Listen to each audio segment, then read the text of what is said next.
Je suis le docteur Afifi, chirurgien cancérologue à Casablanca. J'utilise le FluoBeam depuis août 2017, donc bientôt un an.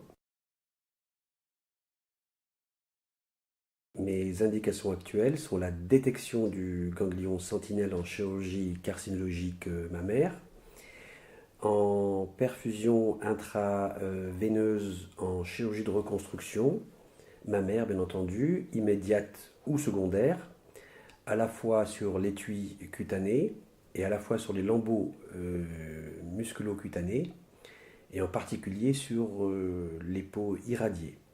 Et enfin, en préservation des ganglions du membre supérieur en cas de nécessité de curage axillaire par ce que l'on appelle la technique du reverse mapping.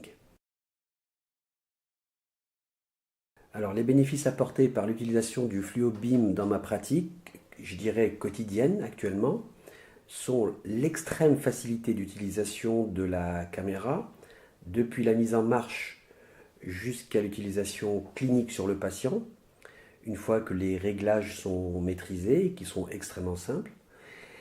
La deuxième chose, ce sont les résultats qui sont immédiats après l'injection d'infracyanine et donc une rapidité d'utilisation en chirurgie ganglionnaire et en chirurgie de perfusion. Troisièmement, la fiabilité en termes de pourcentage de détection comparé aux méthodes combinées, donc on est proche du 100%. Quatrièmement, pas de pollution du champ opératoire par le colorant bleu patenté. Et bien entendu, pas de risque de tatouage sur la peau des patientes, ce qui est extrêmement disgracieux et que dont les patientes se plaignent parfois pendant plusieurs semaines. Et enfin, la traçabilité sur le dossier patient, puisque toute l'intervention, toute la procédure est enregistrée.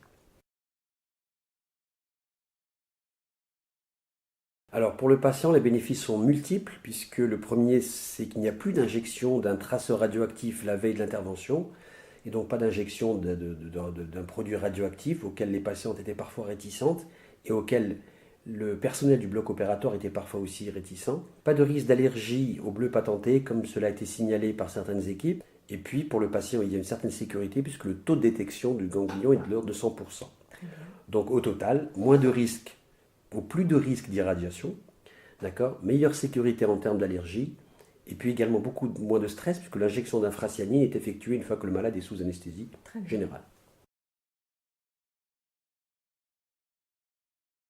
Ben, ce que je préfère finalement, c'est que l'utilisation et la mise en pratique sont extrêmement faciles, avec des résultats qui sont rapides et qui sont fiables.